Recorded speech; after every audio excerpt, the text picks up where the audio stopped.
जी, अस्सलाम वालेकुम। कैसे हैं आप सब लोग? खैरियत से हैं? दोस्तों, मैं हूं अदनान एक्सपो वाला और आप देख रहे हैं एक्सपो न्यूज़।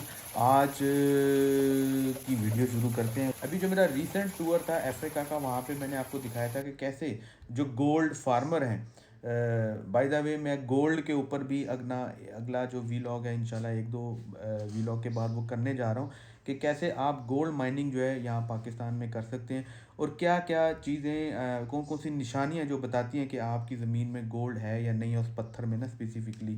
तो वो इंशाल्लाह अगले 1-2 व्लॉग में आएगा। अच्छा, बात तो चली गई अफ्रीका से गोल्ड पे। तो गोल्ड माइनर्स जो है वो अपनी एनर्जी जनरेट करते थे विंड टरबाइन्स के थ्रू।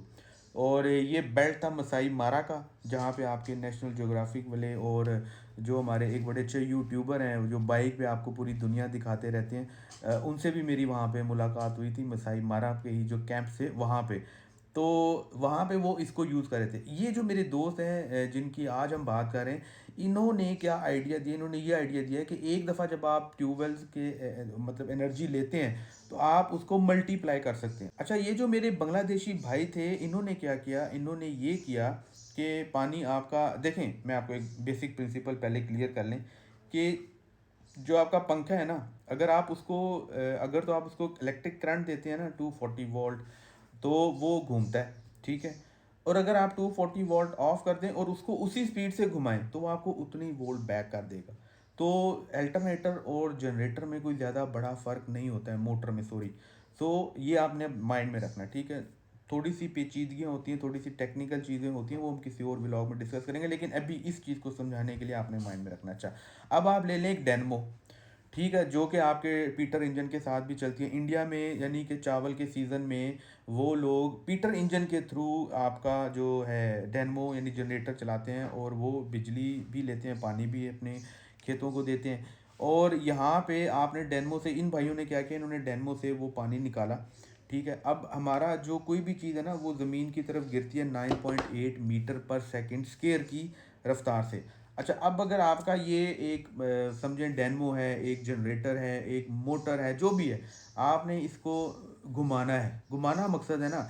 अब हमारे डैम्स में जो पानी है वो 9.8 मीटर पर सेकंड स्क्वायर की स्पीड से आता है और इसको घुमाता है। जो भी आरपीएम आपको चाहिए, हर डेनमो के ऊपर, हर जनरेटर के ऊपर आरपीएम लिखे होते हैं कि इतने हज़ार या 2000 1400 समथिंग आरपीएम के ऊपर नीचे होता है, जिसपे कि आपको करंट जनरेट करके वो मिलता है। अच्छा, अब आपने पानी को ऊपर से गिराया या किसी भी चीज़ को गिराया, हवा भी जब चलती है, आपकी जो हवा वाली टरबाइनें हैं उसकी भी जो स्पीड है वो इतनी होनी चाहिए कि वो डायनेमो जो जनरेटर के ऊपर जो स्पेसिफिकेशन है ना कि इतने आरपीएम, इतनी दफ़ा, ये इतनी स्पीड से घुमाओगे तब ये आपको वो मतलूबा करंट देगा। तो आपको हवा स्पीड की चाहिए।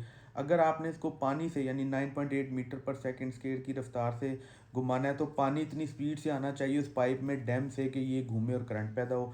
अच्छा, ग्रेविटी के जनरेटर्स भी होते थे, आपने देखा होगा मुगलिया दौर, सॉरी, ब्रिटिश टाइम के जो आपके घंटा घर हैं, उस वक्त तो कोई इलेक्ट्रिसिटी वगैरह इतनी नहीं होती थी कि आपको टाइम दिखाने के लिए वो बिजली पे चला रहे हो, फिर वो बेल भी बजती थी, डोंग डोंग डोंग, 1 बज गया, 2 बज गया, 3 बज गया। तो वो ग्रेविटी मीटर होता था, मतलब कि वो वेट ऊपर ले जाते थे और वो उसको 9.8 मीटर पर सेकंड पे यानी इसको लपेट दिया, अब जब छोड़ा तो वो नीचे आता था, वेट आहिस्ता आहिस्ता, और ये आपका मूव करता था। अब ये पहिया बड़ा रखते थे और जो वो सुइयाँ थी वो छोटी बड़ी घंटे के हिसाब से घूमती थी। तो ग्रेविटी के जनरेटर्स भी होते हैं और उस वक्त हमारी घड़ियाँ भी, आपको पता है, वो टी टी टी टी करके उसको हम स्प्रिंग को टाइट करते थे, वो स्प्रिंग खुलता था तो आपकी एनर्जी उसमें सेफ हो जाती थी। तो वो स्प्रिंग के जनरेटर्स भी थे।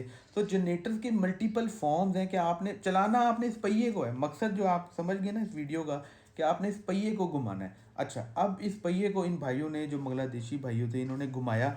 उसमें जो सबसे बड़ा टेक्निकल पॉइंट है वो ये है कि पानी जो है वो एक ख़ास स्पीड से नीचे आ रहा है, ठीक है। आगे उन्होंने एक स्पून, आप देख रहे हैं ना ये लगे हुए हैं, जिसके ऊपर वो पानी टकरा रहा है, उसका एक आर्म है, ठीक है। अब उस आर्म की जो लेंथ है ना वो बड़ा इंपॉर्टेंट रोल प्ले करती है। जितना ये दूर स्पून होगा ना उतना ही टॉर्क यानी उसकी ताकत ज़्यादा होगी उसको घुमाने की, ठीक है। यानी यहाँ पे अगर एक वेट है, मैं ईंट पकड़ लेता हूँ, मैं यहाँ पे पकड़ता हूँ, उसका वेट और है, मैं अपनी बॉडी से दूर ले जाऊँ, वो ईंट मुझे लगेगा कि यार पता नहीं मैंने क्या उठा लिया, इतना भारी हो जाएगा, 1 मिनट में उसको उठा नहीं सकूंगा। अच्छा, अब जब आपको ये समझ आ गई कि आर्म की कितनी वैल्यू है, जिसके ऊपर के बेसिकली हम लोग फोर्स इनपुट करें, चाहे वो पानी है, चाहे वो एयर है, चाहे वो ग्रेविटी मीटर, वो ग्रेविटी जनरेटर है, वट, वो आर्म का जो लेंथ है वो बड़ा मैटर करती है। अच्छा, अब आपने ये बेसिक आपने एक ले लिया मोशन, अब इसके साथ एक बेल्ट लगी है। अब फॉर एग्जांपल आपका जो जनरेटर है, ठीक है, वो उसकी पुल्ली इतनी है, ठीक है। अब हम इस पुल्ली को जो है अगर मैं नापूँ, ये तकरीबन 2 3 और 3 6 7 इंच इसका डाया बन रहा है, ठीक है, 7 इंच यानी। और उधर मैं कह रहा हूँ कि जी मैन्युफैक्चरर कह रहा है कि 1500 दफ़ा इसको घुमाना है। तो 7 इंच को जब आप 1500 से मल्टीप्लाई करेंगे तो आपके पास एक आ गया कि बेल्ट 1 मिनट में इतनी स्पीड से गुजरेगी, तो ये जनरेटर जो है ये करंट पैदा करेगा। अब आपने वो जो पहिया लगा हुआ है ना जिसके ऊपर पानी गिर रहा है बेसिकली, उसको भी आपने जो है ना वो उसके भी आपने इंचेस निकाल लेने हैं, ठीक है। और ये आगे जी 14 इंच यानी इसका डबल है, ठीक है। ये जो भी मैंने आपको पहिया दिखाया था ना, फॉर एग्जांपल ये हमारा जनरेटर है और ये हमारी प्राइम पुल्ली है जिसके ऊपर पानी गिर रहा है, तो ये इसका डबल है। तो अगर ये 1400 है तो ये इसका हाफ कर लें, ठीक है, यानी कि ये आपके 700 या 800 दफ़ा घूमेगा, तब जाके उस डेनमो से उस जनरेटर से बिजली पैदा होगी, जैसा कि आप वीडियो में देख रहे हैं। तो अब आपने वो जो लेंथ है ना वो इस हिसाब से रखनी है कि वो 1 मिनट में 700 चक्कर काटे। अगर वो कम ज़्यादा होगी तो करंट के निकलने में आपको कम ज़्यादा वो फ्लक्चुएशन आएगी, ठीक है। तो ये आज की वीडियो का मकसद था आपको बताना कि आप ये जनरेटर बना के, अच्छा फिर आप स्टेप्स में ये जनरेटर लगा सकते हैं, यानी एक दफ़ा 9.8 मीटर पर सेकंड जो एक वेट है वाटर का उसने उसको घुमाया, फिर वो जब नीचे आया वो दोबारा एक और पुल्ली को भी घुमा सकता है। तो आप उसको अपने जो है ना ये ट्यूबवेल वगैरह चावल के मौसम में इसको अगर आप पानी जमा करते हैं और फिर एक ख़ास प्रेशर से निकालते हैं, so you also can generate another source of energy, यानी कि आप एक ही दफ़ा जब पानी आपने निकाल लिया, अब आप उसके वेट से 9.8 मीटर पर सेकंड स्केयर के वेट से खेलते हुए दोबारा भी उससे एनर्जी ले सकते हैं। अब इसमें आप देख रहे हैं सेकंड के ऊपर स्केयर है, 9.8 मीटर पर second square. The more the time वो फ्लाई करता है तो पावर और हो जाती है, यानी यहाँ से मैं चीज़ गिराऊंगा ये इसकी और है, और अगर मैं यहाँ से गिराऊंगा इसकी पावर और है, और अगर मैं यहाँ से गिराऊंगा इसकी पावर और है, ठीक है। तो जितना ऊपर से वो आएगा तो वो जितने टाइम वो लेगा, सेकंड ज़्यादा लेगा, उतनी उसकी पावर भी ज़्यादा हो जाएगी, पानी की या वेट की या हवा की, ठीक है। तो आपने ये जो पहला चक्का है ना ये वाला जिसके ऊपर पानी गिरा, ये जितना बड़ा रखेंगे उतना आपको ज़्यादा पावर और उतने ही आपके चक्कर ज़्यादा आपको मिलेंगे। अगर ये और आप बड़ा चक्कर कर दें तो 700 के बजाय ये 300 पे आ जाएगा, और बड़ा चक्कर करेंगे 100 पे आ जाएगा, क्योंकि 100 ये दफ़ा ये घूमेगा और वो जो आपका ऊपर बेल्ट लगा है वो उतनी ही स्पीड से उसको डेनमो को जो है वो घुमाएगा और बिजली पैदा होगी। इस सिलसिले में अगर आपका कोई भी सवाल है तो वो आप कमेंट सेक्शन में मुझसे पूछ सकते हैं।